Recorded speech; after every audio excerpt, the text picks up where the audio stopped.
Good evening, all the students present here. We'll be starting with the extended EDIC Part 1 crash course. And the speaker that we have here is Dr. Shraddha Patharkar, ma'am. Ma'am, you can take over. Thank you. And Yeah, she will be covering hematological management.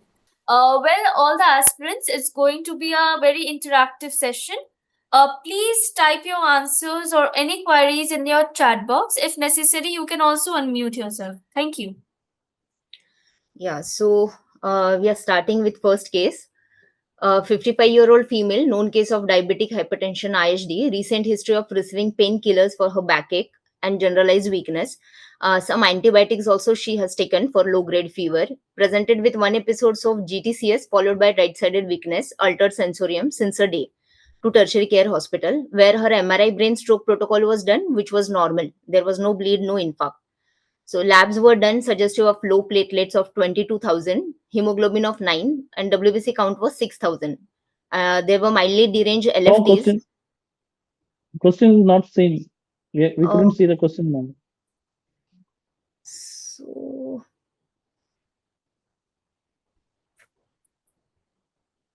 can you see the question now? Yes, ma'am. Yeah, because I'm in slide share, no, I'm not like nobody can make out anything, so I'm just zooming it. Sure. So, can You you? can, hi, if you can press this button with the plus sign above the design button, where there is file, home, insert, draw, design. Above that, there is a square with the play button. If you press that, it should come into a screenshot mode. Thank you. Yeah, but this slideshow mode, it's the button is there, but it's on slideshow only. I was. Actually, with ma'am, the screen is visible as slideshow only, but we are having the entire thing visible here. So, ma'am, I think you have to drag it and you have to do it. No, I mean slideshow. Whenever I'm clicking, no, it's every time. I don't know why this is happening. Yeah. On slideshow only, I'm clicking, but nobody can see anything. So that's why I have to come out of the slideshow. கிளம்பு போ எழுந்துரு அங்க So, போம்மா yeah, so we'll start like this only. I hope at least you can read the question. So, is the slide at least visible? Yes, ma'am, the slides are visible.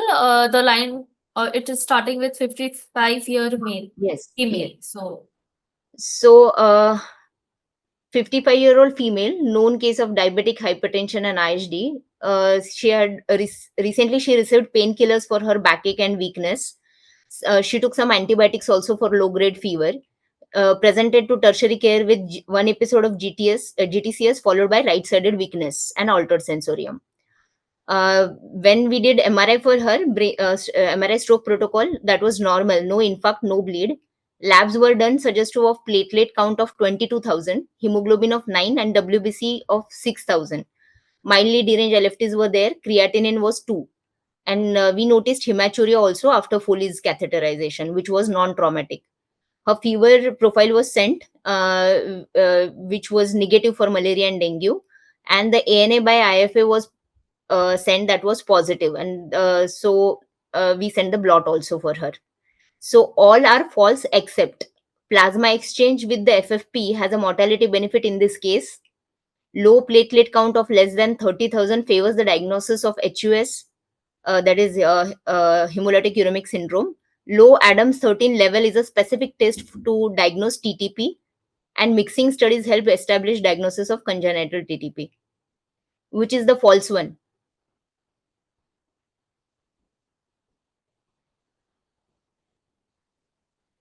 Can anybody make out what is this case is all about? Hello? TTP. Yes. Because see, in hematology, there are only 8 to 10 cases, and this TTP, APLA, all these cases are very favorite topics in EDIC. So, yes, it is TTP, but can you just choose the false statement? All are False false. could be The true 2. one, sorry. True one, can you select? 2 and 3.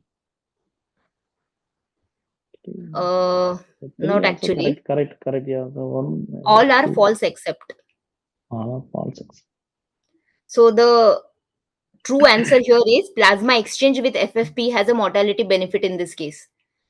Okay. Plasma exchange is Yeah. the modality of choice in TTP, and it has a Okay. mortality benefit. And the success is quite high when you start it as early as possible. So within 6 hours, you should start it. You don't wait for the results to come. Empirically, you only when clinically you suspect and the lab wise, data wise, you suspect, because this Adams 13 level and all, it takes time to come. And there are many other etiologies where Adams 13 levels will be low. So like in sepsis also the levels will be low, in pregnancy levels will be low. So you cannot, it's not a specific test to diagnose TTP.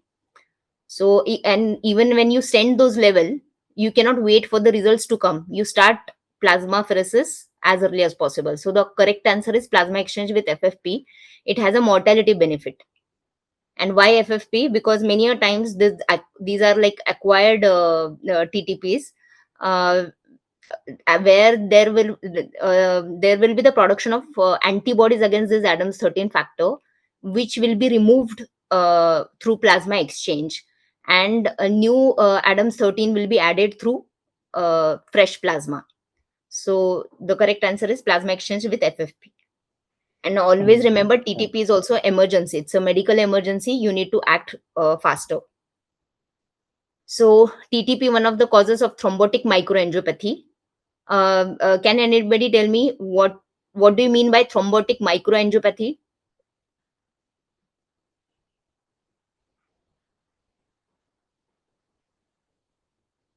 Anybody?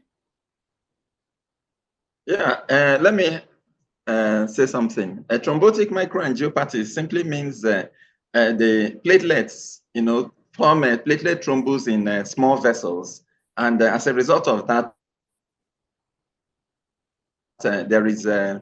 microcirculatory So failure. There's an organ failure. The brain, kidneys, and other organs, they fail because of a poor tissue yes, perfusion, because of the microthrombi. yeah, but there are two important component in this. Patient have will have thrombocytopenia. Despite that, patient will be thrombotic.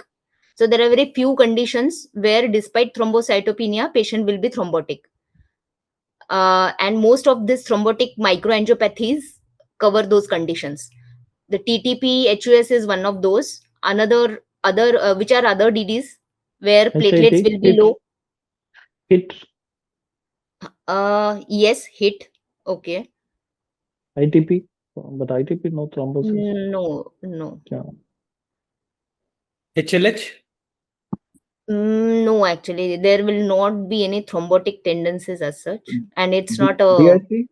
See, in thrombotic microangiopathy, there should be MAHA, that is microangiopathic hemolytic anemia. So that's why I asked. Thrombotic microangiopathy, there should be low platelets. There should be presence of microangiopathic hemolytic anemia, and how you will diagnose PNH, that? Uh, PNH, you can label it, but it's not very common. The commonest being TTP, HUS, APLA, catastrophic APLA, DIC. DIC is very common. We know that thrombotic DICs is also there. Early part of sepsis, we have uh, thrombotic DIC. Then HELP syndrome, drug-induced thrombocytopenias. So many other etiologies like post-transfusion purpuras and all. These all things cause thrombocytopenia, but at the same time thrombosis, because the mechanism here will be there will be microangiopathic hemolysis, and because of those breakdown, microthrombi will be formed, and those will block the small vessels. And there are certain disorders like APLA, renal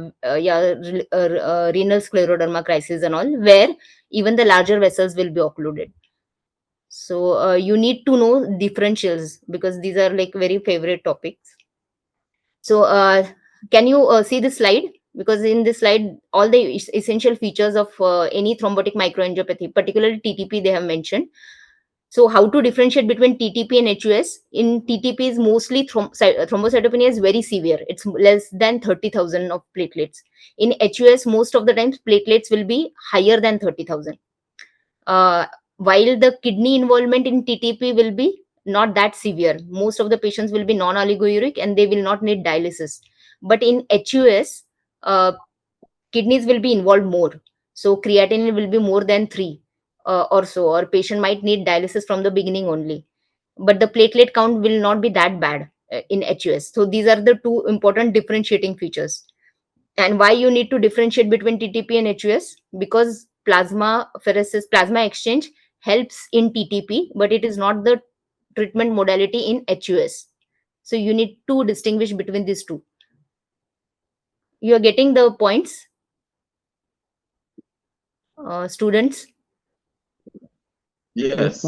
Yeah, and yeah, so 100% low platelets less than 30,000, it is present in 100% of the times in to diagnose TTP.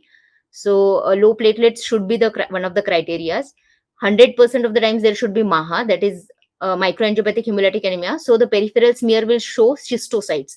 Again, schistocytes might be there in DIC, it might be there in HIT also, in catastrophic APLA. But remember, schistocytes quantity, it's always higher in TTP. It's always more than 1%, 1 to 2%.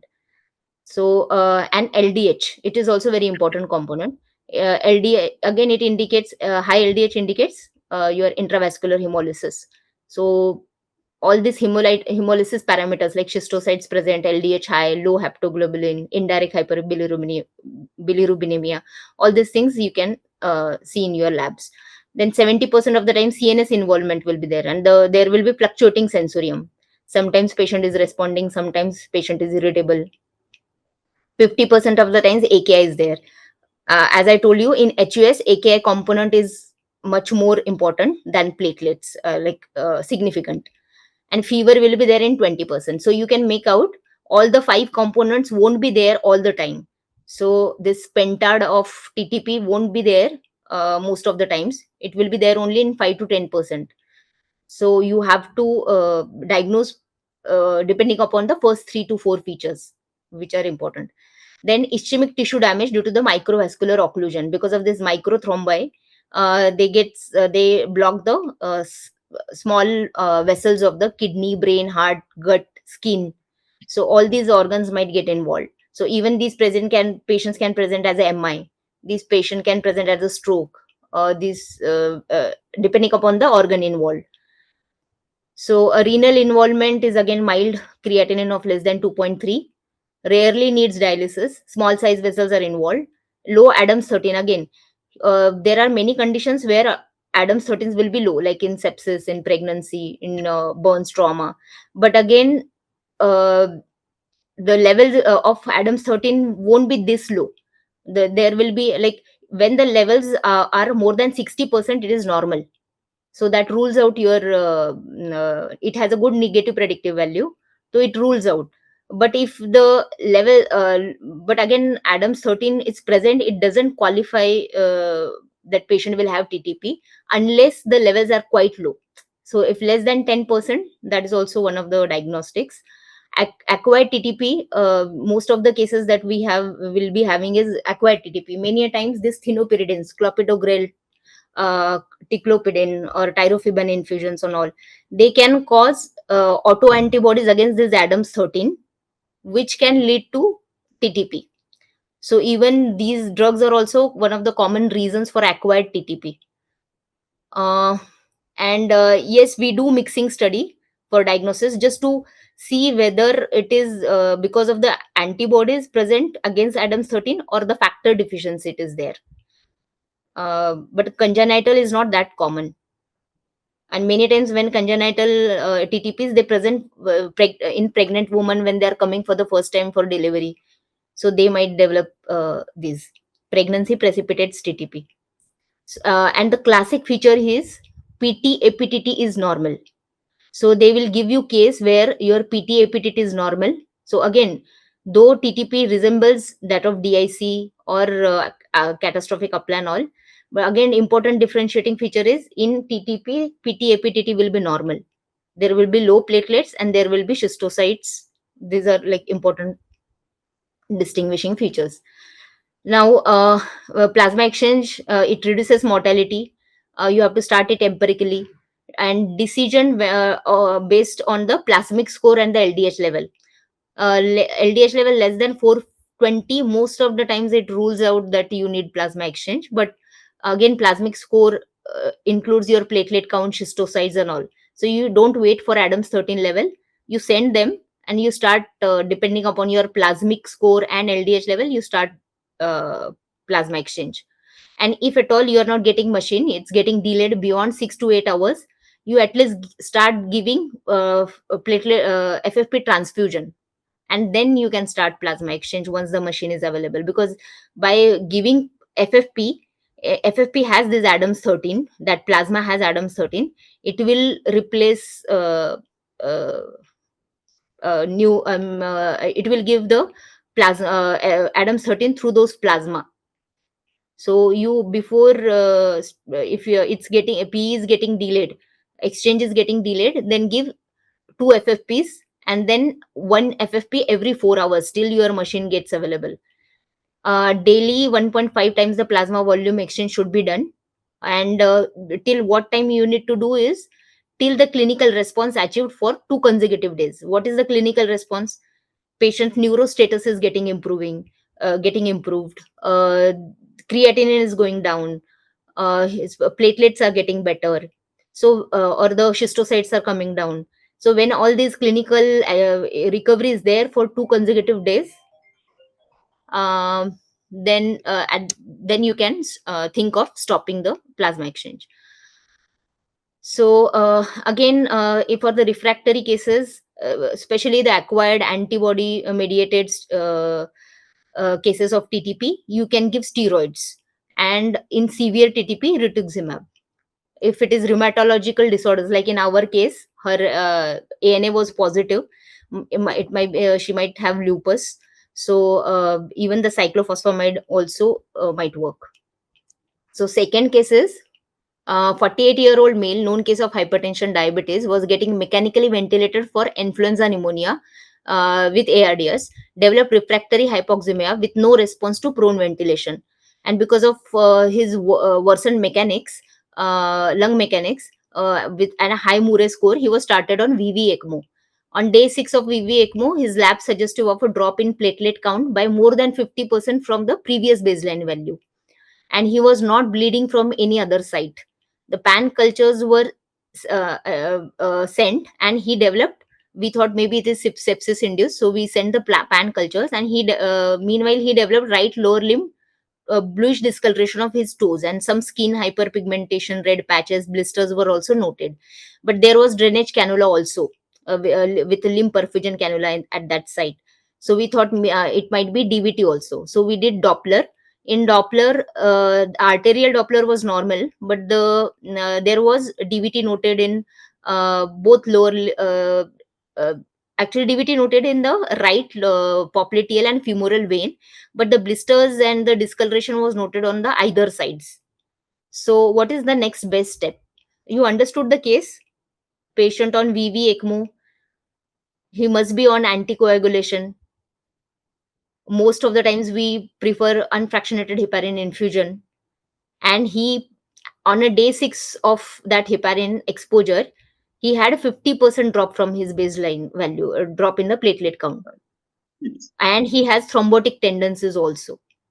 So though there are confounders like cannula in situ, DVT and all, but he had developed those patches on either sides. Where there was no cannula, on that side also he has developed some patches, hyperpigmented patches. So multiple site involvement, thrombosis. So what it can be from the He has case? developed heat. Yes, very good. Heparin So induced thrombocytopenia. yes. So what is the next best step now? Patient is on VV ECMO. It's ongoing. We need anticoagulation. Is to stop heparin and change to Change to what?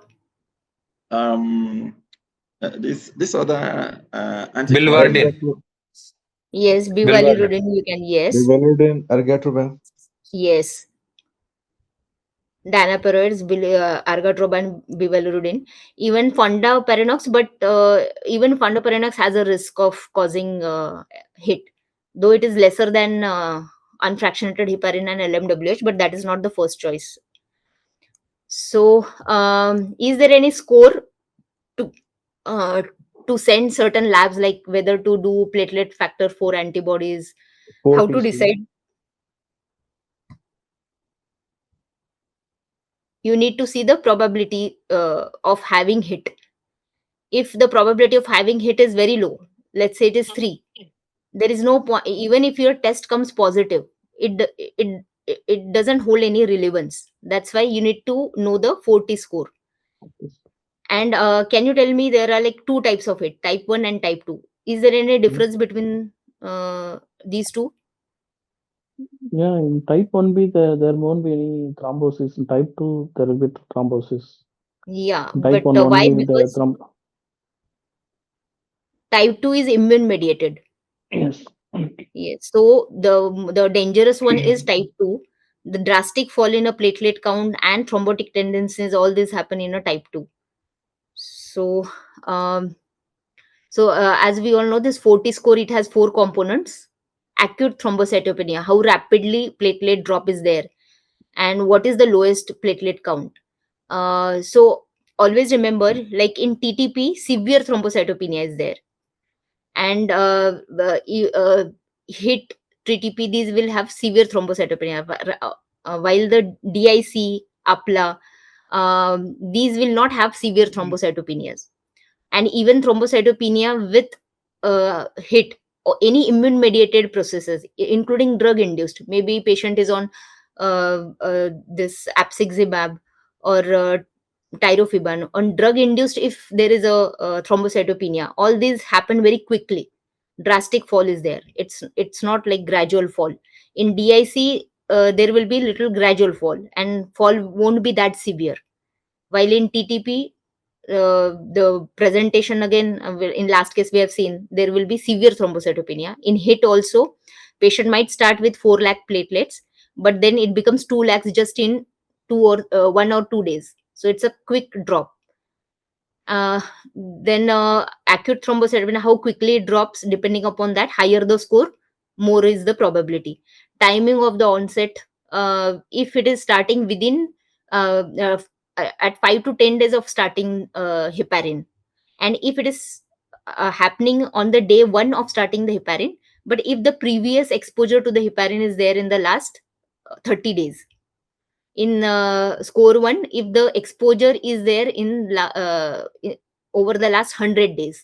Sorry, in this slide they have not mentioned, but please go through 40 score.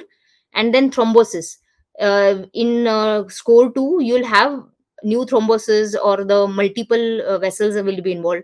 And remember, in hit, both arteries and vein can get involved. Arterial as well as venous thrombosis might be there, and other causes of thrombocytopenias is not there. So again, depending upon, if it is low risk 0 to 3, don't send platelet factor 4 antibodies. But in our case, it's a high risk, so we need to send platelet factor 4 antibodies. Which test is better, platelet factor 4 or serotonin release assay? Yes. For confirmation, you need to do some test, immune assays, functional assays. ELISA, Yes, immune assay, because ELISA, that is easily. platelet Yes, for IgG ELISA antibody for immune assay. platelet for. Yes, so ELISA immune assay you send, because that is easily available. Serotonin release assay is specific, but it is costly also, and it's not easily available. And reports also, you will not get that easily. So, and what are the risk factors for a hit?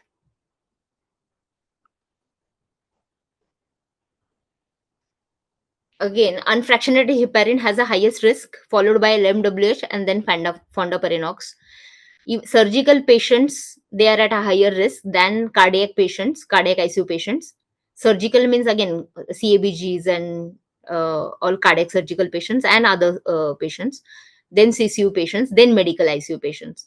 Again, therapeutic dose, they are at a higher risk than the prophylactic doses. Even the flushes, many times this VV ECMO circuits, they are heparin coated, even that can cause hit. In that case, you have to change the whole circuit if they are using heparin coated circuit. Even the flushes, if you are giving for arterial lines and all, that can cause that. That's why we have stopped using arterial flushes. We just use normal saline flushes for arterial line. So again, the duration matters, and female have more preponderance over than male. So again, last time only we have discussed about this low platelets but thrombotic tendencies. It is HIT, DIC, catastrophic APLA, even sepsis with microvascular thrombi. Because sepsis itself, that's why we give DVT prophylaxis and all in sepsis, because it's the disease at the microvascular level. Initial part of a sepsis is thrombotic, so you need to. This is also one of the differentials, septic emboli. So again, immune assay, the ELISA, platelet factor 4 assay is more sensitive, easily available. You go for it. Then functional assays, platelet activation assay, and serotonin release. That is more specific, the third one. And those with the 40 score low, despite positive immune assay, they may not suggest clinically relevant hit. So 40 score low hai, so don't send your immune assays and all. Don't do that. It involves both the arteries and veins, and both small as well as large vessels.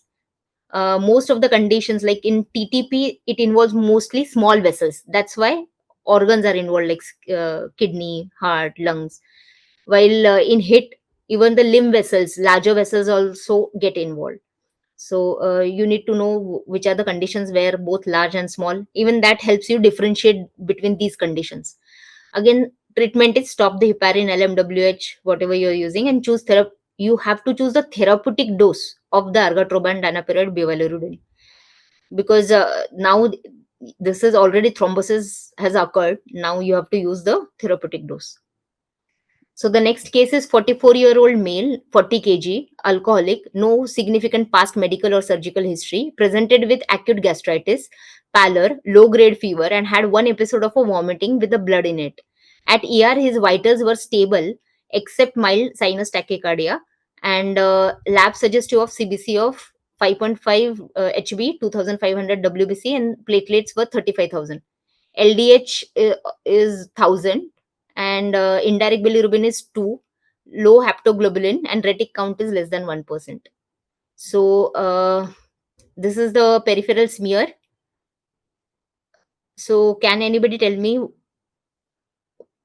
what it is? Even looking at MCV, MCH, MCHC, you can make out what is this. Even the history is there: alcoholic, he's underweight, malnourished. Megaloblastic anemia? Yes. Why you're labeling it as a megaloblastic and not macrocytic only? Because alcoholics, liver disease, generally they have macrocytic anemia rather than megaloblastic. There is a pancytopenia in a picture. Yes, very good. They may develop associated folic acid deficiency, folate, and Yeah. and Yes. B12. Nutritional. Even it can be Nutritional. nutritional also. So again here important finding on peripheral smear is not only the size of cells, and there is a Cystocytes. hyper. Oh, I think there's some schistocytes Some there. cystocytes. Mm, No. the prominent, the central neutrophil, if there is a hypersegmental neutrophils we can see on a peripheral smear. That is also one of the differentiating features between megaloblast and macrocytes are mature cells, and megaloblasts, they are immature cells where there is some nuclear cytological dissociation is there. So you get macrocytes on the peripheral smear, and megaloblasts bone. If despite supplementing B12 and folate in within a week, if counts are not getting better, then you have to go for bone marrow. So in exams for part 1 also, they can just put this as a peripheral smear, and then they might ask what is the management. Then management is doing B12 and folate levels and supplementing them accordingly. So you need to know certain, like iron studies in iron deficiency and anemia of chronic disease. The important difference, what is the important difference? Because see, in both the conditions, iron will be, serum iron will be low. Yeah. Mostly it Low. is less than 50 or 30, sometimes less than 35 also. In the anemia of chronic disease or even CKD patients, they'll have low iron. But the major important differentiating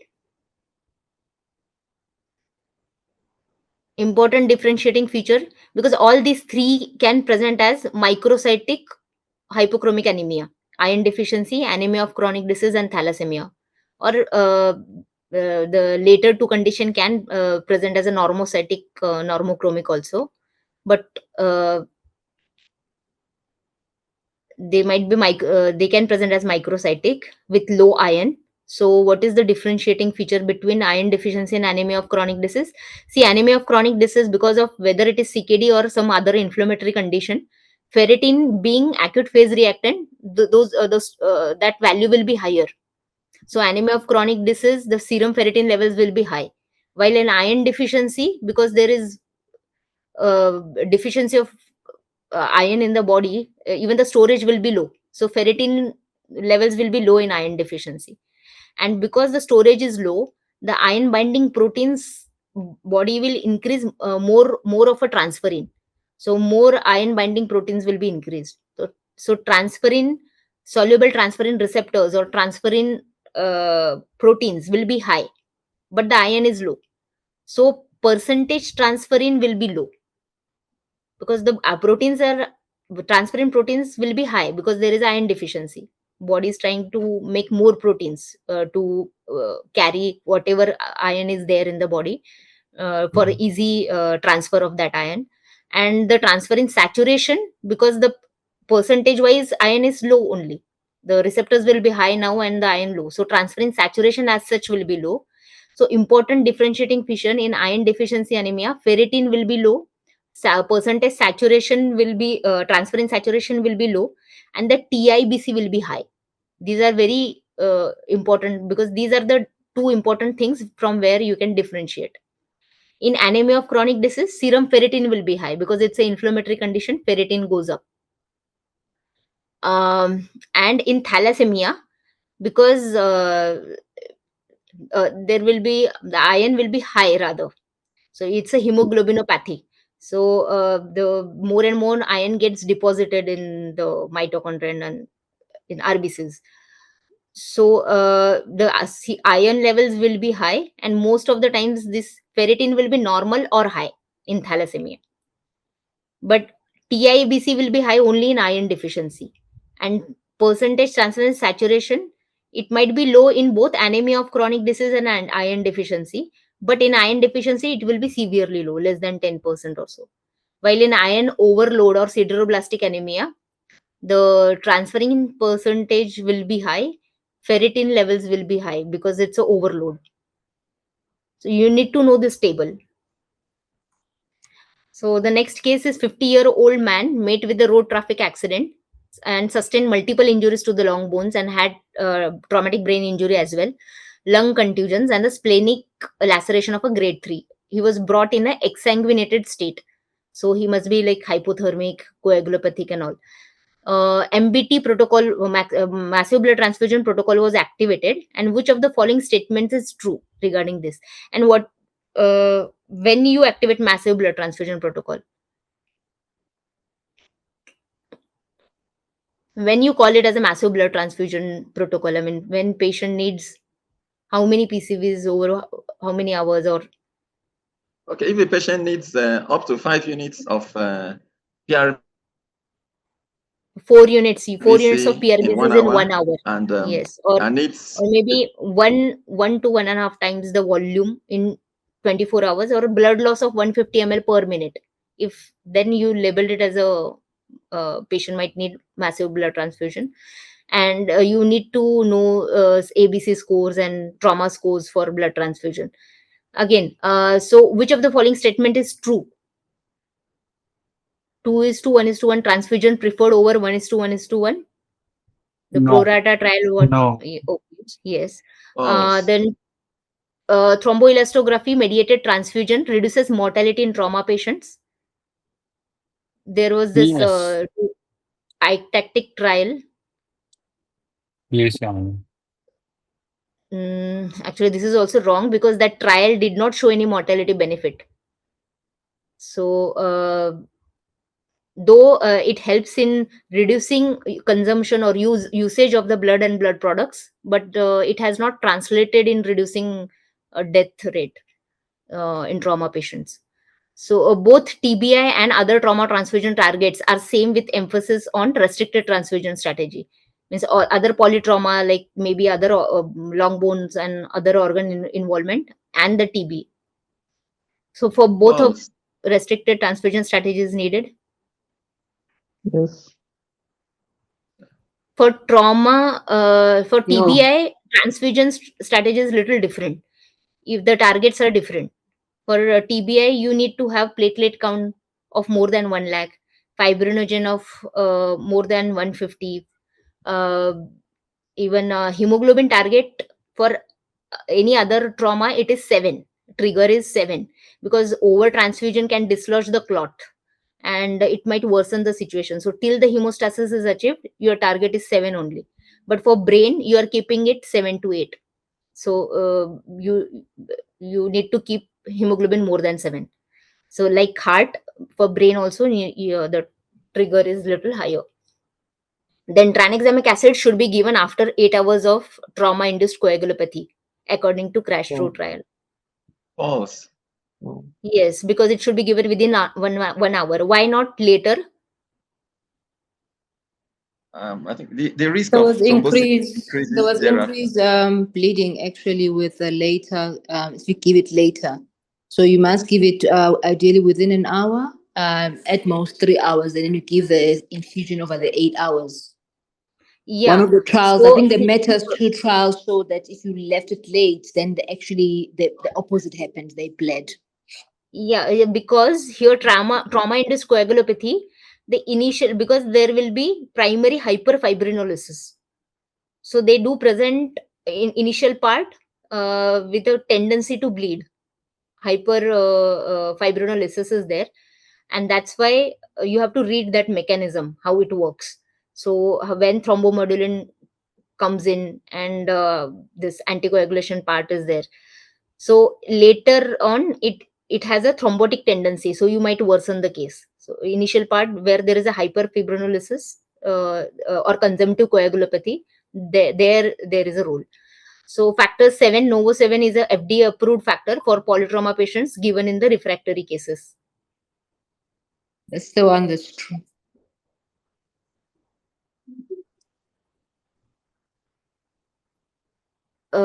So if factors Novo 7 is recommended only for refractory obstetric hemorrhages and some trauma hemorrhages, like where nothing is working out. It's not the first choice because it has a thrombotic tendency. It can cause pulmonary embolism and DVT.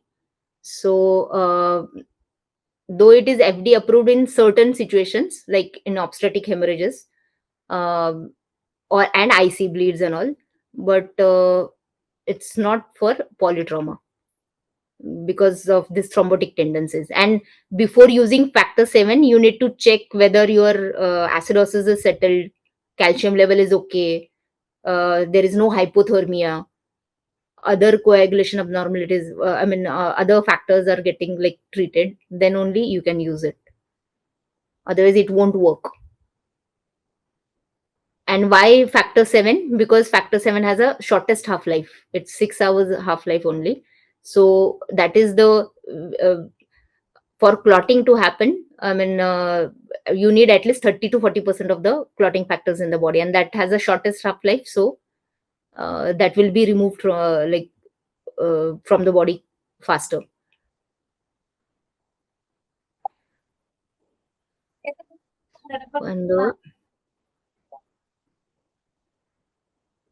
And the last one is in hypothermia induced coagulopathy, conventional coagulation tests are more reliable than the thromboelastometry. Is it true? So the fifth one is the true statement. The factor 7, Novo 7 is the FDA approved factor for polytrauma patients given in the refractory cases only. But the sixth one, the hypothermia induced coagulopathy, the conventional coagulation tests are more reliable than the thromboelastometry. Is it true or false? False. Yes. Why? Because hypothermia itself can cause underestimation of these conventional clotting parameters. Like your PT, APTT, INR, those won't be reliable in hypothermia. Maybe patient's INR is 2, but your lab is measuring, measuring it at 37. So it is underestimating. Maybe it is 2, but lab is showing you the result of 1.4. But actually patient's INR is 2. So in hypothermia, these are not that reliable. So thromboelastometry is better. So regarding blood products, which of the following is, yes, I'm not able to read the, regarding blood products, all are true except, so platelet transfusion is useful in reduced platelet production or increased consumption, but not in increased destruction, where other modalities like steroids, IVIG, or splenectomy works. It means that platelet, when there is a thrombocytopenia, there can be 3 reasons for it. Either the production is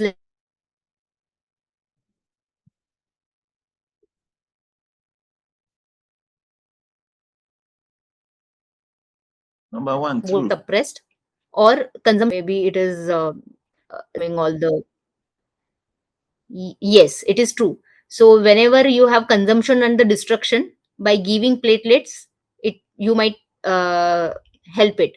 But when there is a destruction, when there is a autoimmune phenomena like immune thrombocytopenia, autoantibodies are there, or when there is a hypersplenism. So in all these situations, giving platelets won't help. You need to give steroids or IVIG or splenectomy works in such cases. So for consumption related or the platelet production related problem, maybe patient on chemotherapeutic agent with this bone marrow suppression or sepsis related bone marrow suppression, giving platelets will help. But if it is ITP or immune, maybe patient is an apixaban and next day the platelets are quite low, so giving platelets won't help at that point of time. Thrombocytopenia is the predictor of mortality in ICU. True or false? Yes. True. Yes, False. it is. Yes, it is true.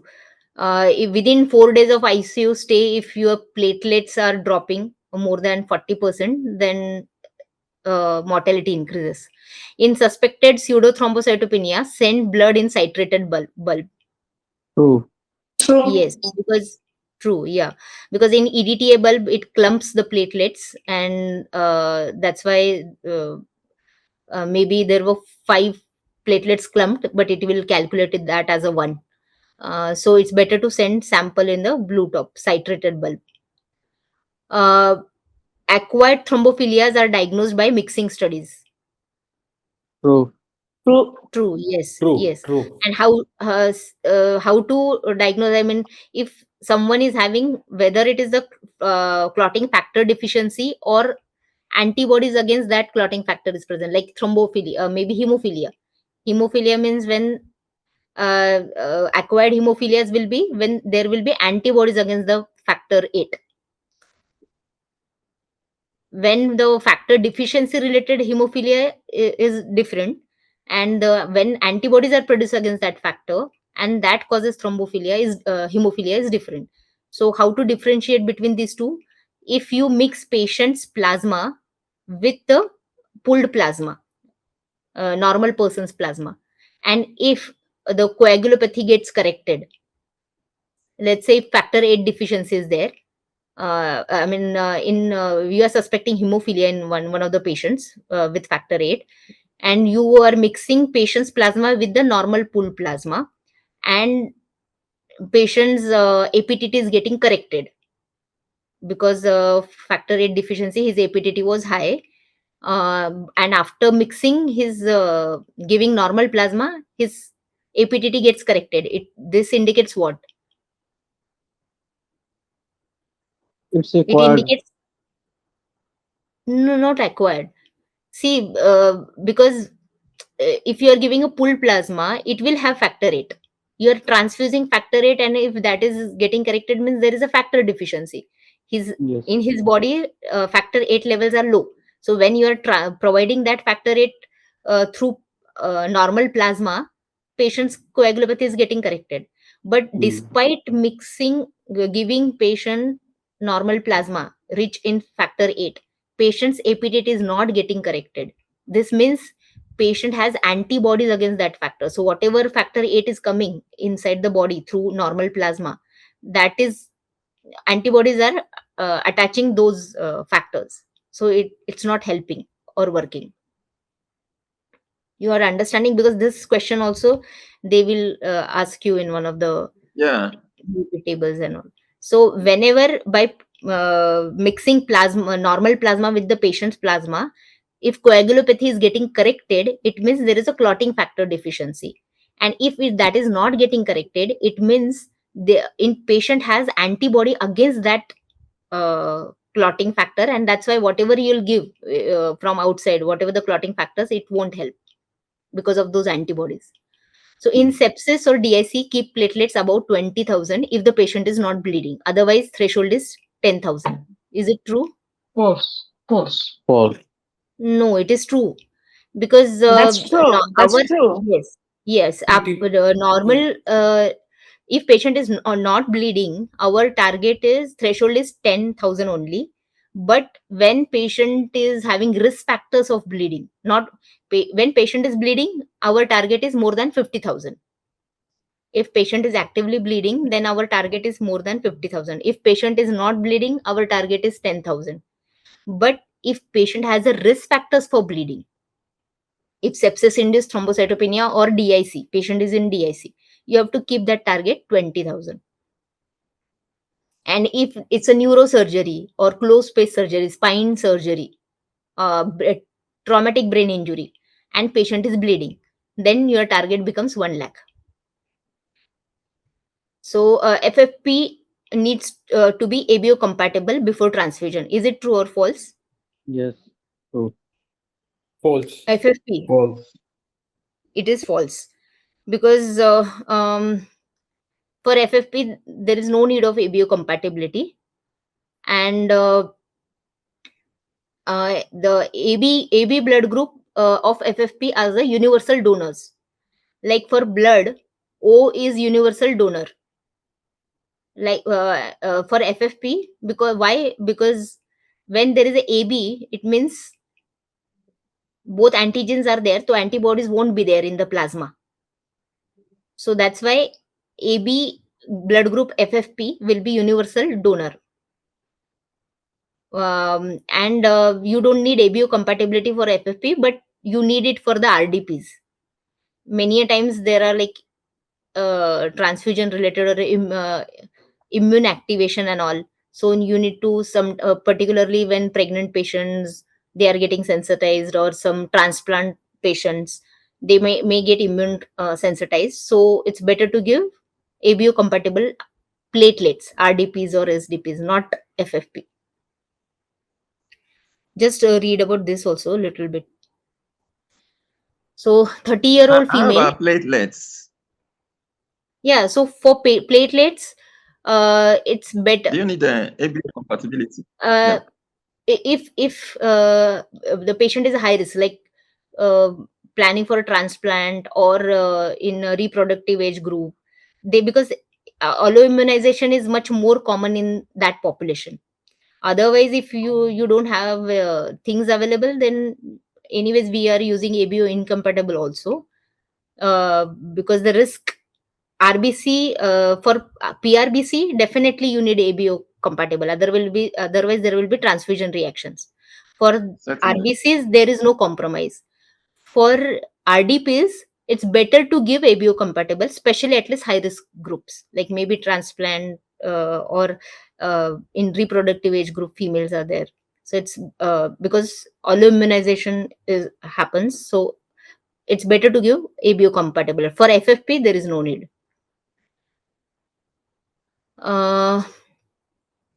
Then the 30-year-old female, P2L1A2, rheumatic valvular heart disease, post mitral valve replacement on warfarin 3 mg OD, which was stopped 2 days ago, got admitted because of her bleeding PV.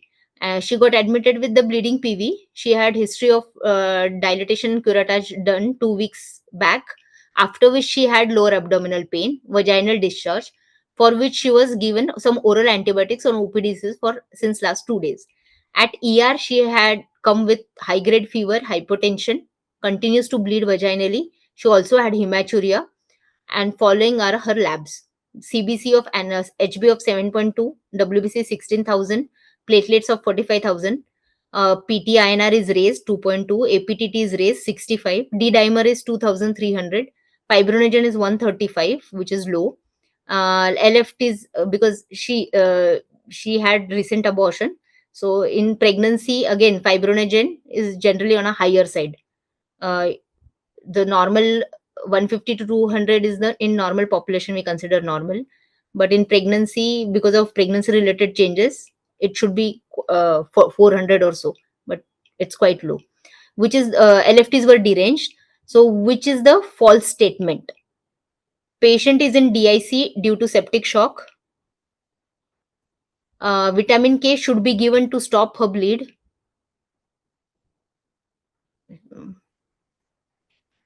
TEG or the ROTEM will help in guiding what blood products needs to be given to her, and this is due to hyperfibrinolysis.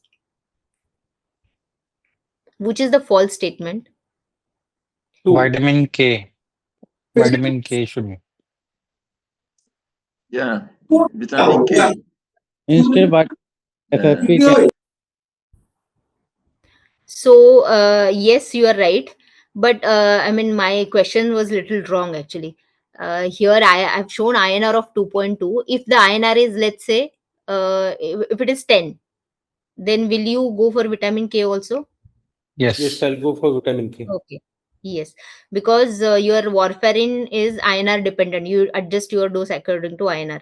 For up to INR of a 5, you can manage with 1 mg of vitamin K orally. Even up to 10, you can try orally, but beyond that, it's better to give IV. So, and it is this due to hyperfibrinolysis? So, hyperfibrinolysis is one of the components, but it's not purely hyperfibrinolysis, because when it is only hyperfibrinolysis, like in CA prostate, or maybe it's APML, acute promyelocytic leukemia, where other lab parameters will be normal, only the fibrinogen will be low and D dimer will be high when it is only hyperfibrinolysis. But here, hyperfibrinolysis is there, but as a part of DIC, it's a secondary hyperfibrinolysis. So here the correct answer is vitamin K should be given to stop the bleed. That is the correct answer, and reason being, this hyperfibrinolysis is a part of secondary DIC. It's not the pure the only hyperfibrinolysis. So again, in DIC also there is early DIC. It's a thrombotic form. In early DIC, though the platelets sometimes platelets will be low, your fibrinogen might be normal or high in early part of a DIC, because the platelet goes low, body's clotting system increases fibrinogen, or try to maintain fibrinogen, and the thrombin load in the body goes up, and to compensate for that, there will be hyperfibrinolysis, and that's why D dimer is increasing. There will be breakdown, but in such cases, you have to give them DVT prophylaxis, Clexane and heparin and all, because they are prothrombotic, because there is a thrombin load is increasing, though the platelets are looking like maybe 1 lakh or so, or maybe 680,000, but they are hypercoagulable with secondary hyperfibrinolysis. So you need to read about this prothrombotic DIC And because in exams they will show you this graph, I have that graph of sepsis with secondary hyperfibrinolysis, DIC. Sorry, so which one is the right answer then? Vitamin K? Vitamin K should be given to stop bleed. Thank you. So the next question is, for the same question, now we need to know like in which conditions only PT will be increased, in which condition only APTT will be increased. So if your PT APTT is normal and the platelets are low and patient is thrombotic, so first case we saw, what you can like where you can put this patient when APTT PT is normal, TTP. TTP, very good. Now if the patient's PT APTT is normal but patient is bleeding, he's not thrombotic, he's bleeding, so either it is platelet dysfunction Platelet dysfunction. No. or platelets are low, thrombocytopenia or factor 13 deficiency because clot stabilization is not happening, or patient has received tissue plasminogen, this tissue plasmination inhibitor deficiency is there. So endogenous tissue plasminogen activator is working. So fibrinolysis, as I last time I told you, like when only hyperfibrinolysis is there, the fibrinogen will go down and D dimer will go up. But PT APTT in initial part will be normal. So hyperfibrinolysis like in CA prostate and APML, and uh, tissue plasminogen activator use uh, for maybe stroke or something, and extracorporeal circuit use when you are using ECMO, IBP. In that, maybe platelets are dropping and all, but your clotting system is okay. And many a times the patient on extracorporeal also develop hyperfibrinolysis, so their D dimers will be high, their fibrinogen will be low, but that won't be so low to affect clotting system. Like PT APTT will be normal, so they will typically have low fibrinogen and high D dimer. When PT is prolonged and the APTT is normal, so it's typically PT is prolonged means which pathway, intrinsic or extrinsic? Please come again. Extrinsic. Extrinsic. Yes, very good. PT is prothrombin time. When it is prolonged, it means there is a defect in the Extrinsic pathway. yes, Rather, yeah. the tissue factor pathway, extrinsic pathway. So but when PT is prolonged but APTT is normal, means intrinsic pathway is okay. So liver disease in initial early phase. So where only the vitamin K dependent factors 2, 7, 9, 10 are getting affected. So the warfarin therapy. So again that affects more of a extrinsic pathway. Then factor 7 deficiency, because it's a component of extrinsic pathway. So liver disease in early stage. In later stage, end stage liver disease, it affects both intrinsic extrinsic pathway, and that's why PT APTT both goes up. But in early stage, maybe patient has developed alcoholic hepatitis or early cirrhosis and all, or the only INR gets elevated, APTT is normal. With warfarin therapy also, that's why we don't monitor APTT. For warfarin, we monitor INR because only PT is affected. And factor 7 deficiency. So when your PT is normal and APTT is elevated, it means intrinsic pathway problem. So for heparin also we monitor APTT because antithrombin 3, it activates antithrombin 3. So hemophilias, factor 8. So factor 7 is a pure extrinsic. So factor 7 related is PT elevated. Like hemophilias ABC, they are APTT elevated. Heparin, warfarin is your INR, heparin is your APTT. Similarly, hemophilias, APTT. Factor 12 again, factor 9, 11, 12, they are all part of intrinsic pathway. So again, APTT will be elevated. And one more important thing is lupus anticoagulant. Again, it's kind of a acquired hemophilia.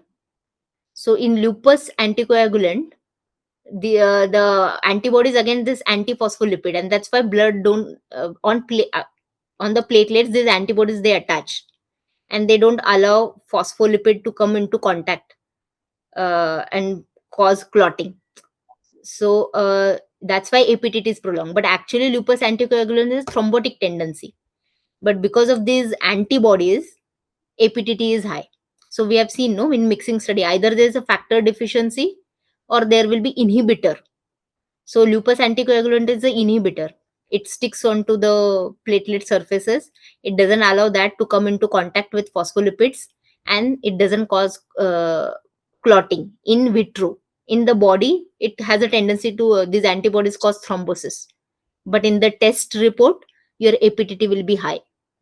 So again, this is very important. They will in APLA case or catastrophic APLA case, they will give you the scenario lab features. The patient has a thrombotic tendency with APTT high. We'll have one case regarding it. We'll see that. So in all these things, APTT is prolonged. And when PT and APTT both are prolonged, end-stage liver disease, vitamin K deficiency, oral anticoagulants, when you are using NOACs and all, especially with the dabigatran, with rivaroxaban, apixaban, once it reaches its peak level, when the peak level of these drugs reach, that time it affects PT-APTT. That's why we don't monitor PT-APTT for NOACs patients, because it affects PT-APTT only when the peak level is reached. With dabigatran, it can affect at normal during starting also. But again, dabigatran is a direct thrombin inhibitor. It affects TT also, thrombin time. So these are subtle important features you need to remember. And even DIC. DIC affects both PT-APTT. Fibrinogen deficiency isolated, it can affect factor 2, 5, 10, because it's a common pathway factors. Factor 2, factor 5 and 10. Deficiency as well as defect can increase both PT-APTT. So, and again, TT, I've told you, thrombin time, it measures conversion of fibrinogen to fibrin.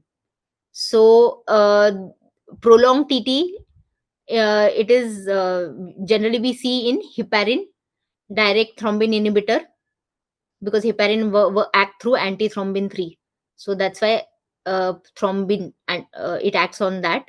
So prolonged TT is in heparin, direct thrombin inhibitor like dabigatran, low fibrinogen, dysfibrinogenemia, therapeutic fibrinolysis, whenever fibrin degradation products are there, and severe liver disease. Again, about immature platelet fraction, like reticulocyte, immature platelet fraction means immature form of platelets are getting produced in the bone marrow. So whenever there is a platelet consumption or destruction, so but marrow is okay, normal. So to compensate whatever the lack has happened in the body, bone marrow produces a lot of immature platelets, and they try coming into the blood. So this immature platelet fraction, when it is high, it indicates the low platelets is because of either consumption or destruction. While IPF low means immature platelets are low, means marrow is not producing them. So marrow is suppressed. So you can differentiate the mechanism of thrombocytopenia depending upon IPF, immature platelet fraction. So which of the following statement regarding this patient's condition is true? Who is in septic shock with vasopressors ongoing? So can anybody tell me what, like there are some skin hyperpigmentation lesions in these photos? Huh?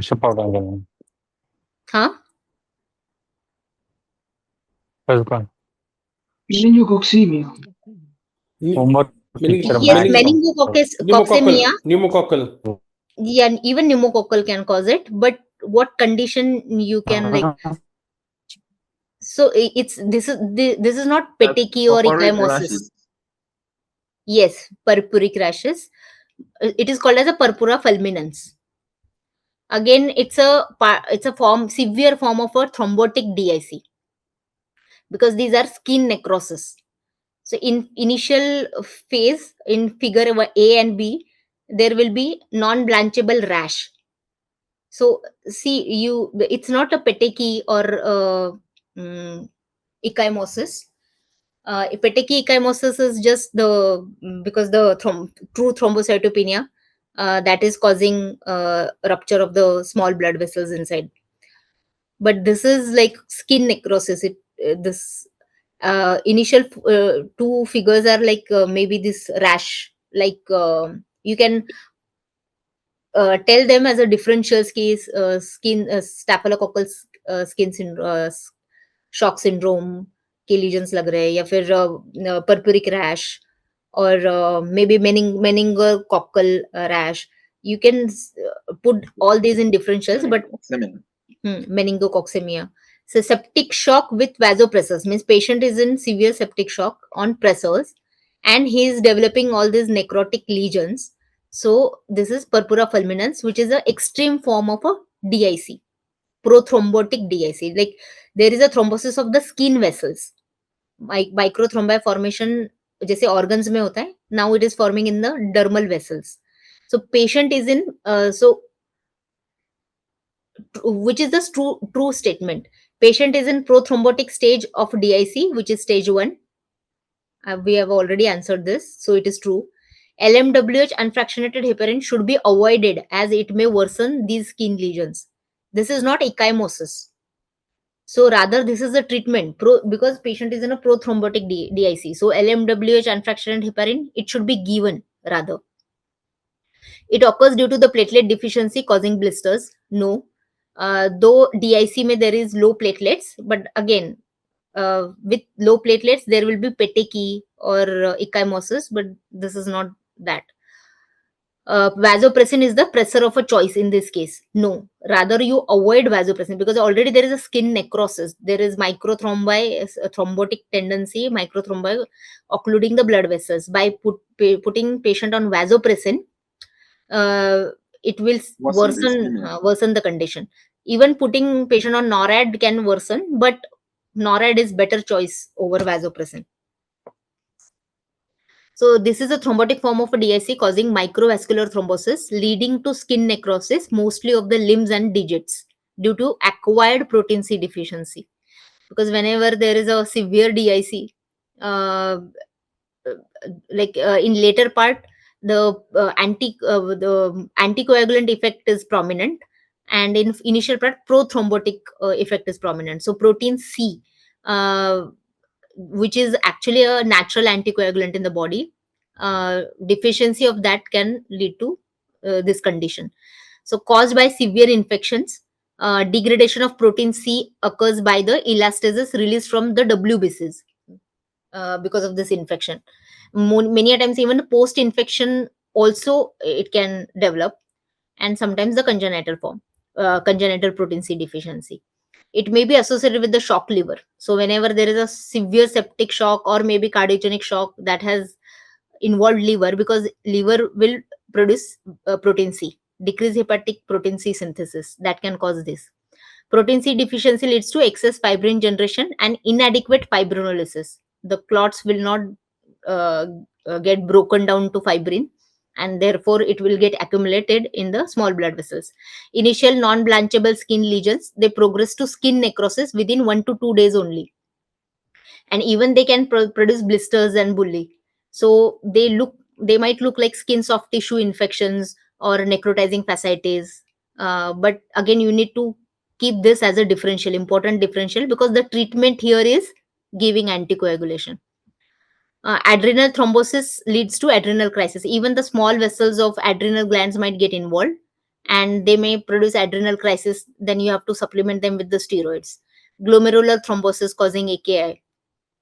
So in labs, your INR will be normal or elevated, APTT will be elevated, fibrinogen will be normal, low or high. as I told you, in initial phase of a sepsis, when the platelets are going down, body tries to compensate by keeping fibrinogen normal or high. So that thrombotic part of a DIC, fibrinogen will you will not find fibrinogen low. Still, it's a DIC. So you cannot think that fibrinogen is normal or fibrinogen is high. So I cannot label this patient as DIC. That is not a um, I mean, that is not a mandatory criteria to diagnose as a DIC. Even that's why in ISTH score of DIC, platelet is given more importance in the scoring system. So that is more important to indicate the severity of DIC rather than fibrinogen. And the D dimer is high. Even in that ISTH score of a DIC, they have given weightage on D dimer also. So for DIC, D dimer, INR, APTT, platelets, these are more important things. And D dimer is high. Most of the times it's more than 25,000 also. And platelets are generally lower, 25,000 to 1.5 lakhs. As I've already told you, in DIC, platelets won't be that low, drastically low. In TTP, platelets will be drastically low. In drug-induced thrombocytopenia, platelets will be drastically low, and they become quickly low. In HIT, platelet will become quickly low. So you need to know the temporal, um, whether there will be the slow rise, which are the conditions where there will be slow fall, which condition will cause rapid fall, which condition will cause severe low platelets, because these are like differentiating features between different uh, conditions with a similar presentation. So again, skin biopsy, it's diagnostic but not done in many cases because they might bleed also. Differentials, TTP, cocaine toxicity, vasculitis, necrotizing fasciitis. So in my EDIC exams, on one patient was on ECMO and he developed all these things. So they do ask, "Okay, what is this?" They show you this picture. So even if you don't diagnose and if you put differentials, that is fine. So maybe that patient was on ECMO, so it might be HIT, it might be catastrophic apply, it might be warfarin induced skin necrosis, necrotizing fasciitis, vasculitis, TTP, because TTP also causes skin involvement, and purpura fulminans. So you can put differentials. So treatment, antibiotics for underlying infections, adrenal infection hai to steroids, vasopressors, lowest dose possible, avoid vasopressin, therapeutic unfractionated heparin if platelets are more than 30,000. If antithrombin deficiency, it causes heparin resistance. When you are using heparin as a DVT prophylaxis, but if patient has a antithrombin 3 deficiency, because again, prothrombotic state may protein C, antithrombin 3 will be low. So use higher doses of heparin in such cases, or replete antithrombin 3 by giving FFP. So FFP, you might think it's procoagulant, but FFP has protein C, protein S, antithrombin 3, other factors also. So sometimes to reduce the heparin resistance, you might need to give this. Protein C replacement again through four factor PCC and all, and FFP, because they have protein C in it. Even vitamin K, it produces 2, 7, 9, 10, but it also helps in production of protein C and protein S. So topical vasodilators like nitroglycerin gel and all, ibuprostanol infusions, and burn. You have to take care of these wounds like a burn wound. They might need surgical debridement. You have to be cautious for limb compartment syndrome.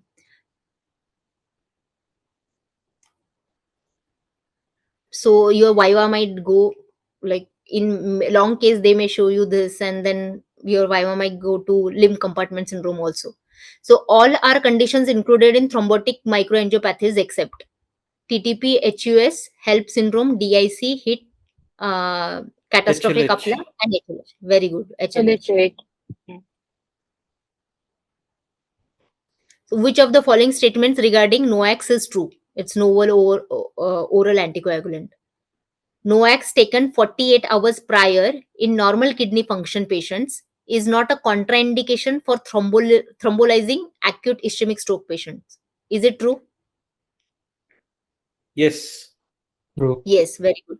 Yeah. If the kidney function is normal, even if you don't have test results of, maybe if patient is on dabigatran, but you don't have thrombin time, APTT, it's okay. If patient's kidney functions are okay and more than 48 hours, because patient in window period you have to take a quick decisions, so you can lyse. NOACs are contraindicated in ACS patient, acute coronary syndrome patients, as a secondary prevention for the thromboembolic events without atrial fibrillation. We know that we use NOACs in atrial fibrillation with ACS, but without atrial fibrillation if there is a thromboembolic event. So if patient, No. we need to put patient on the triple anticoagulation, maybe dual antiplatelets, along with that maybe EF is low, and patient already had one thromboembolic event. So as a secondary prophylaxis, we need to add, for first 1 month we give all the Yes. three medications. All the three Yes, medications, triple yes. therapy. Yeah. So you can give NOACs in that also, if they are not contraindicated. NOACs are preferred over warfarin in thrombophilia or APLA patients. That's true. No. No, it's not. Yes. Warfarin is. So, Yeah. yes. So there are only few conditions where NOACs, because there are no trials as such. So still the warfarin is the preferred choice. And one of them is thrombophilia and APLA, hemophilias, thrombophilia, acquired hemophilias, and APLA patients. So in those, warfarin, you start with heparin or Clexin, and then overlap, and then continue warfarin. All NOACs need bridging with low molecular weight in treatment of DVT and pulmonary embolism. No. False. Very False. good. Which are the ones who need it, and the ones who Warfarin. don't? No. It's about Okay. NOACs. No, which NOACs need bridging? Dabigatran. Yes. Dabigatran need bridging. Like first 2 days you need to, at the first 4 days you need to continue LMWH, and then you can start. But for apixaban and rivaroxaban, you can start directly. So only dialyzable NOAC is rivaroxaban. No. Is it true? False. No, it's not true. Yeah. False. So It's only dabigatran. yes, the dabigatran is dialyzable. Okay. And for if elderly patients with the GI symptoms who have a high risk of developing GI ulcers and all, which NOAC is preferred?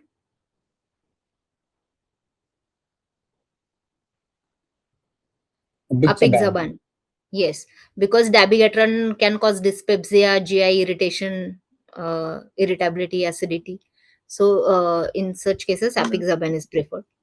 And for like PVD and in cardiac cases, low dose rivaroxaban they are giving 2. For PVD also they are using now it is 2.5 mg/d. So only for mechanical prosthetic walls, even bioprosthetic, they are using NOACs. There is an article on NOACs in 2023 European guidelines.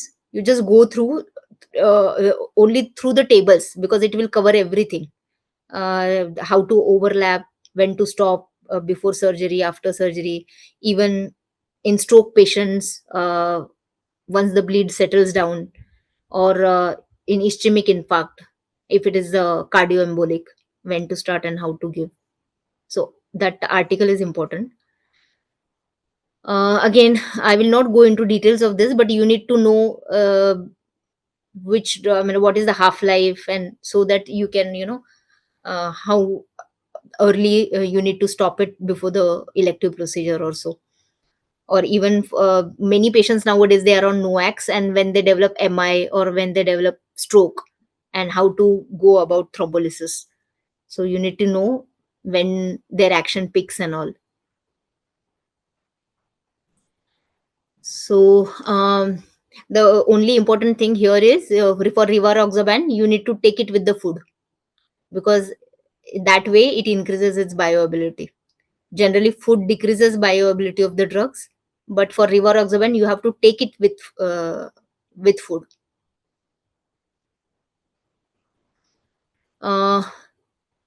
Then plasma levels and the coagulation, we have already discussed this, that PT, APTT and TT will be high in dabigatran.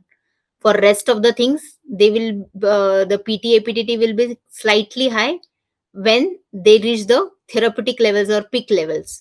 So not all patient on rivaroxaban, apixaban not necessarily have prolonged PT, APTT. That's why we don't monitor PT, APTT on when patients are on these drugs.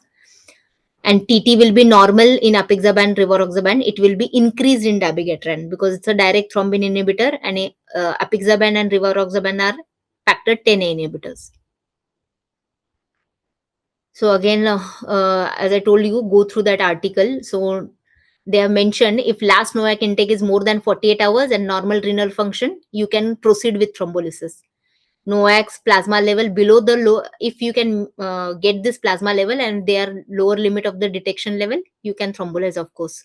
Dabigatran intake availability, and you have available idarucizumab, you need to know how to give. You give 2 doses, 5 gram, how many, like time apart and all. And Dexanat alpha for factor 10A. So everything is given in that article. You just read that article. So apixaban and rivaroxaban, if patient is on these drugs, last intake if within 24 to 48 hours and normal renal function, then you have to consider thromboprophylaxis. So for dabigatran, for more than 48 hours, you can directly go for it. But if it is for rivaroxaban, endoxaban, 24 to 48 hours, or if you can measure the plasma level, depending upon that, consider thromboprophylaxis and even endovascular thrombectomy if indicated.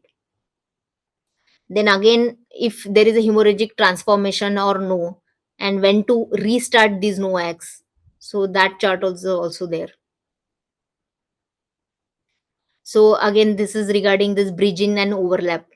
So overlap is needed for warfarin, but it is not needed for any NOACs. Like for warfarin, before the therapeutic INR is achieved, you have to give both LMWH and warfarin. But for dabigatran, apixaban, for dabigatran, you need bridging. So for first 4 days, you are giving LMWH with endoxaban and dabigatran, and then you are switching to NOACs.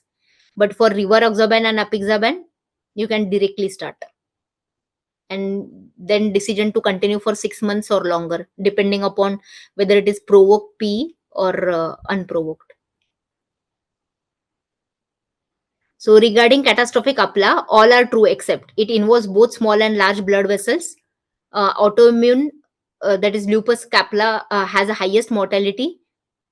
Infections, trauma, surgery, malignancy are common precipitators. Raised APTT is a contraindication for using heparin. And anticoagulation, steroid, plasmapheresis, or IVIG is the treatment of choice. All are true except one is wrong in this.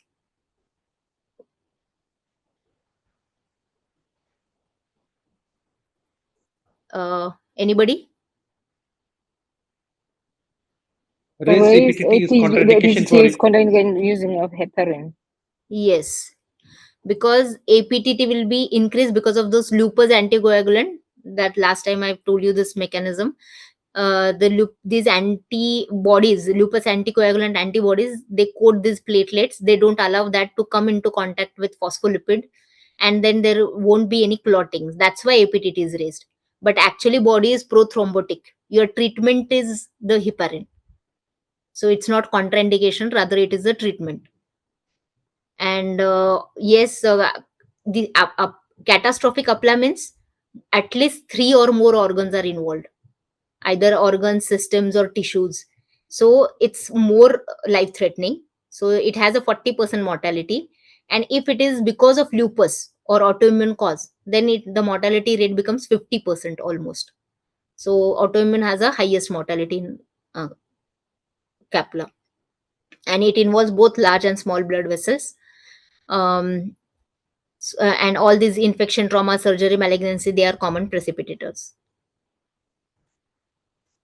So triggers of CAPS, many a times these patients, catastrophic apla patients, they have underlying antiphospholipid antibody syndrome, or sometimes they come for the first time when they are pregnant, because in pregnancy it gets pregnancy triggers apla. That's why many patients come with a bad obstetric history. So that is like pregnancy triggers it. Sepsis, trauma, surgery, patient's anticoagulation discontinuation, lupus flare, malignancy. So all these are the triggers.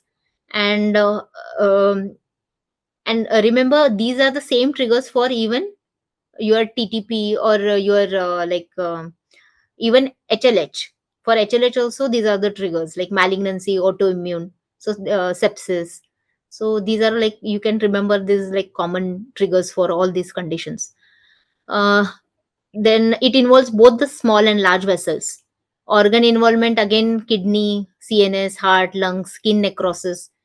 That's why even in that purpura fulminans, you can put catastrophic apla as a differential. So labs may you do this anticardiolipin, lupus anticoagulant, anti-beta 2 glycoprotein antibodies. But again, if it's an active disease, because there is a consumption of clotting factors and all, so measuring protein C, S, and other things won't be helpful. But you still can send your anticardiolipin and lupus anticoagulant antibodies. Again, APTT is prolonged. I've already told you about the mechanism. So schistocytes present but scanty. Like schistocytes present in a high quantity, TTP is very diagnostic. But when they are scanty, it can be DIC, it can be CAPS. Sometimes even the hit can lead to DIC. So in that also scanty cystocyte seen. But if in significant amount, then it is MAHA, thrombotic microangiopathy, is related to TTP.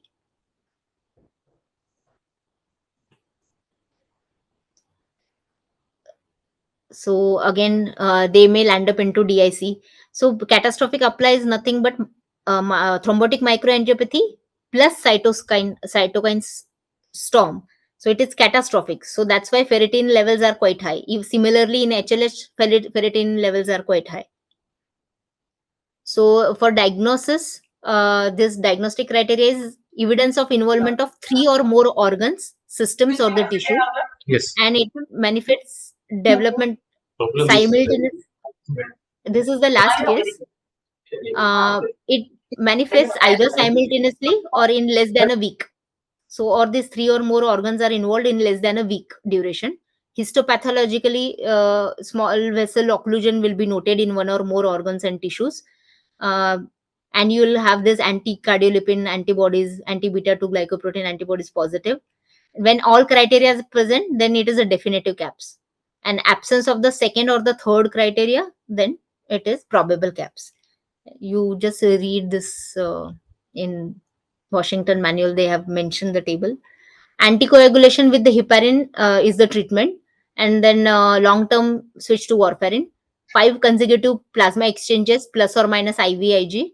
If you want to give IVIG, first do plasma exchange and then give IVIG. Pulse steroids, and then 1 mg per kg of prednisolone you can give.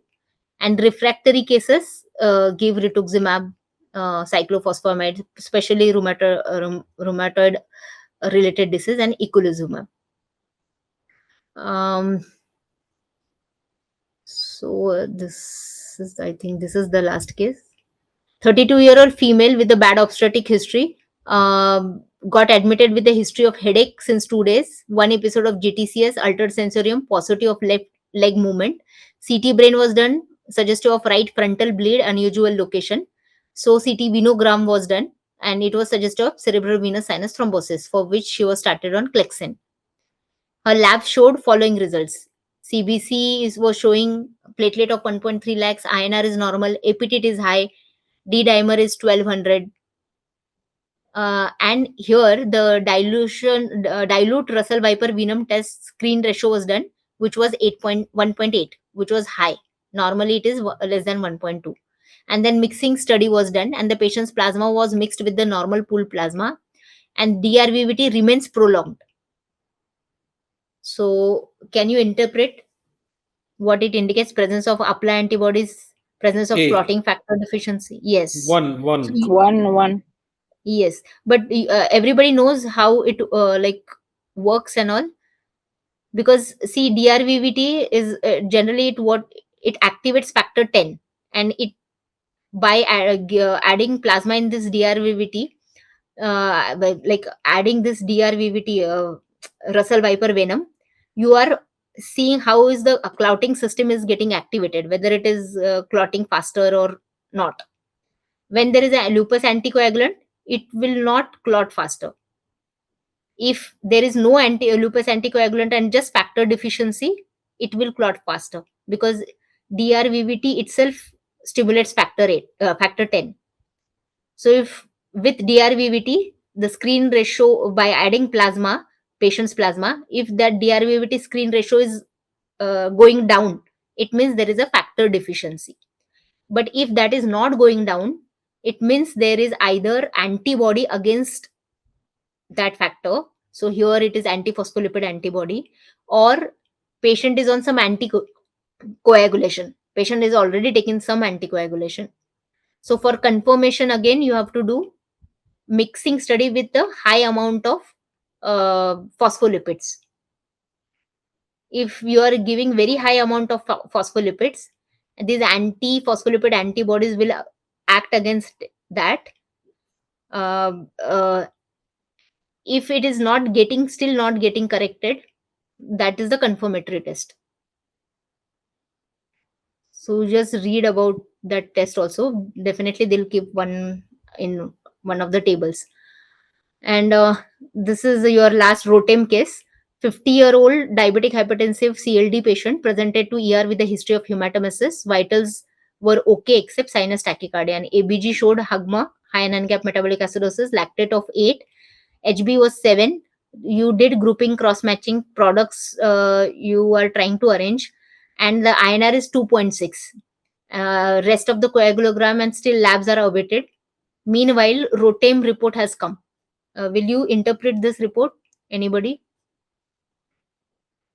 So first is extem, second is intem, third one, pink one, is a fiptem, and last one is the aptem. The first one is hypocoagulal. The fourth one is DAC stage 2. No, see, generally when they give this 3-4 graphs, you have to look at all the 4 graphs and come to one conclusion. Okay. So, so first and foremost, for any coagulopathy, you have to check first 2 graphs, extem and fiptem. You say you look at A10 value of extem and fiptem, because any ROTEM ka principle hai, first you correct fibrinogen deficiency and platelet deficiency, then you go for fibrinolysis if that is there, then you decide about FFP dena hai, ya if it is heparin or some other confounder is there, and then you give FFP. So with TEG, first priority is like, if needed, give FFP. For ROTEM, first priority is correcting fibrinogen and platelets. So first you look at the extem and fiptem.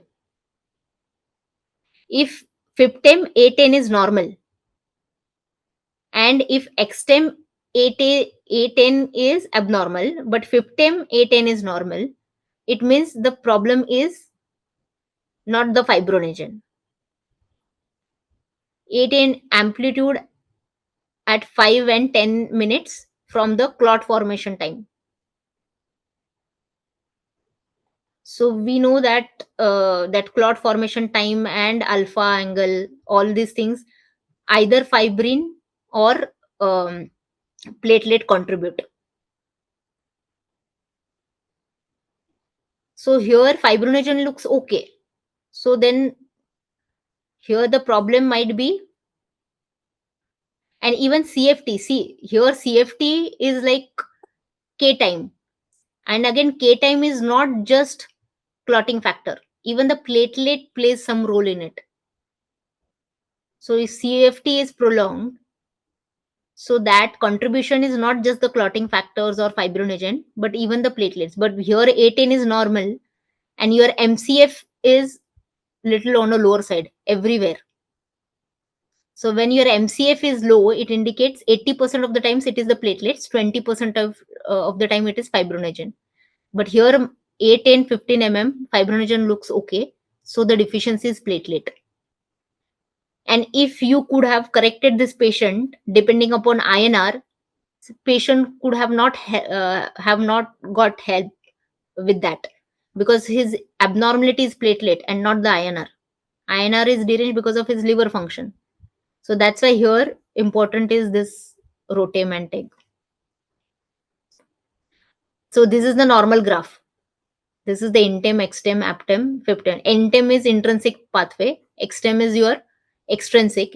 Fiftem is fibrinogen. Aptem is your, it's a fibrinolytic effect. You give tranexamic acid, and if you see, if apten graph is becoming normal, and if your extem is abnormal but aptem is getting normal, it means there is a fibrinolysis that is getting corrected because you have added tranexamic acid. So tranexamic acid is the answer in such cases. So again, I will not go into details, but K, this R value is CT, K is CFT, alpha angle, and this maximum amplitude is MCF in rotem. So these are like similar things only.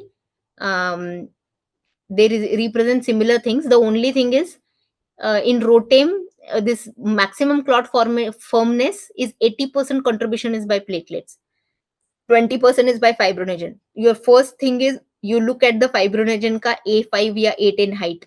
Normally it is 8 to 9 mm के ऊपर होना चाहिए. If it is lesser than 8 mm, then first you have to correct fibrinogen.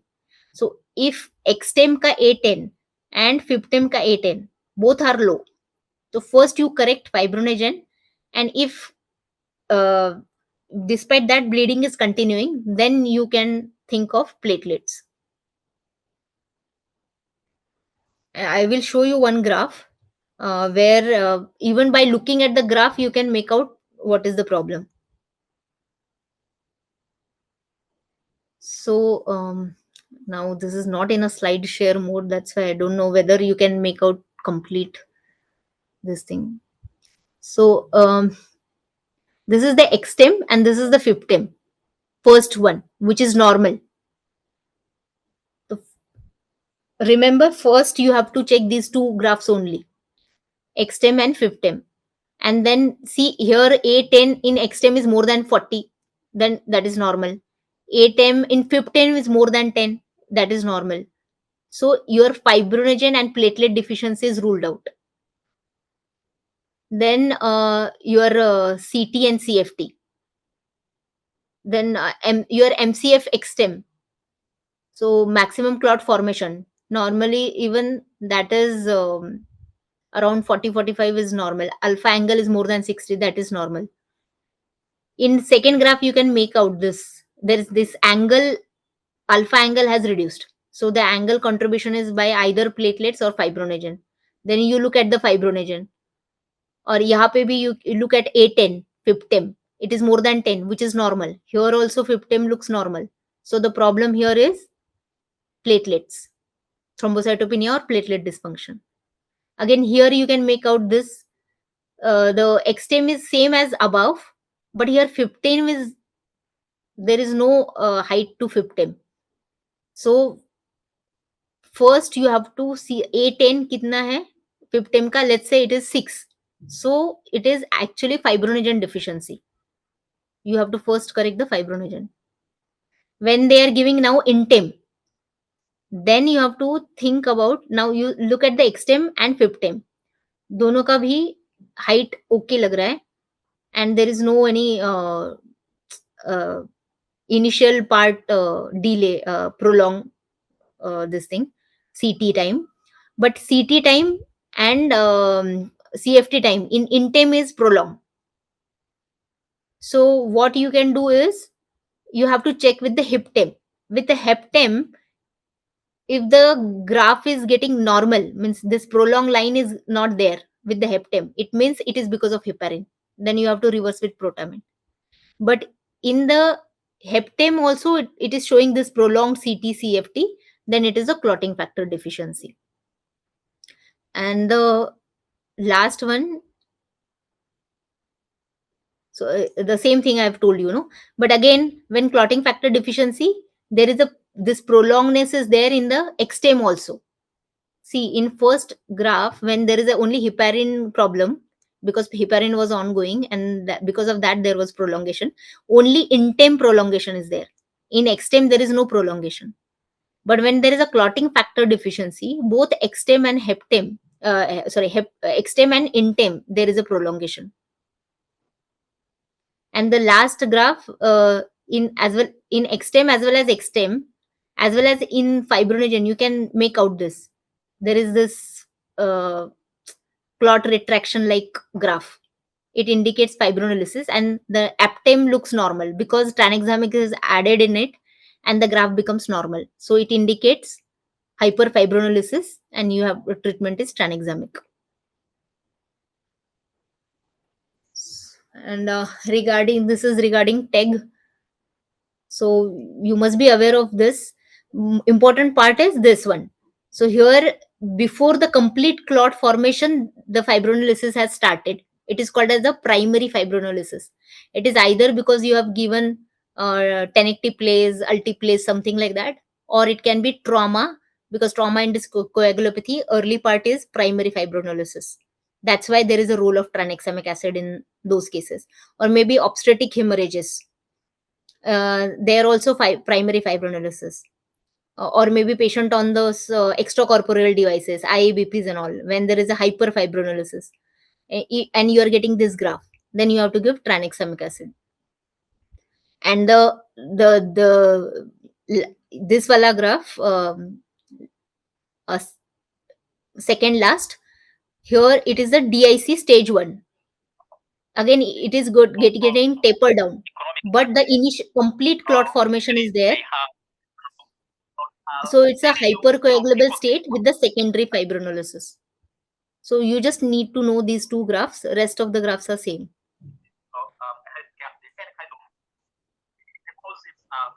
So, and little bit of like you should know this MA values in at least XTEM and HIP-TEM. 8, A5, A10 and MA values. It becomes very easier to diagnose. Ma'am, for the There is second graph you showed, can you just repeat quickly one time? What about the second graph, the hypercoagulable one? What are you looking for? this one, DIC. So here in see this primary fibrinolysis, before clot formation, there is a clot degradation. Fibrinolysis has started. That is such a small graph. And even this MA now progressively is going down. In this DIC stage 1, it's the whole clot is normal, because here fibrinogen is normal. It's a prothrombotic state of DIC. Fibrinogen is most of the times is normal. Platelets are going down, but still they are quite okay. But prothrombin load is such high in the body, at the end it is becoming narrower. So secondary fibrinolysis is happening because the thrombin load is so high in the body. The body is trying to do extra fibrinolysis. So in this stage, this is a hypercoagulable stage. Though there is a secondary fibrinolysis, your treatment will be giving Plexane or heparin, because it's a hypercoagulable state, and to get rid of that, body is doing hyperfibrinolysis to get rid of that extra clot burden. So problem in secondary hyperfibrinolysis is prothrombotic state. Primary fibrinolysis is excess fibrinolysis causing bleeding tendencies. That's why tranexamic acid. This is the difference. Thank you. The deranged physiology have very nicely mentioned ROTEM. They have given various scenarios. So you go through, you type deranged online, there is a deranged physiology, and you'll get these topics. And they have very nicely, with pictures, they have shown how to diagnose. Okay, then we'll end the session.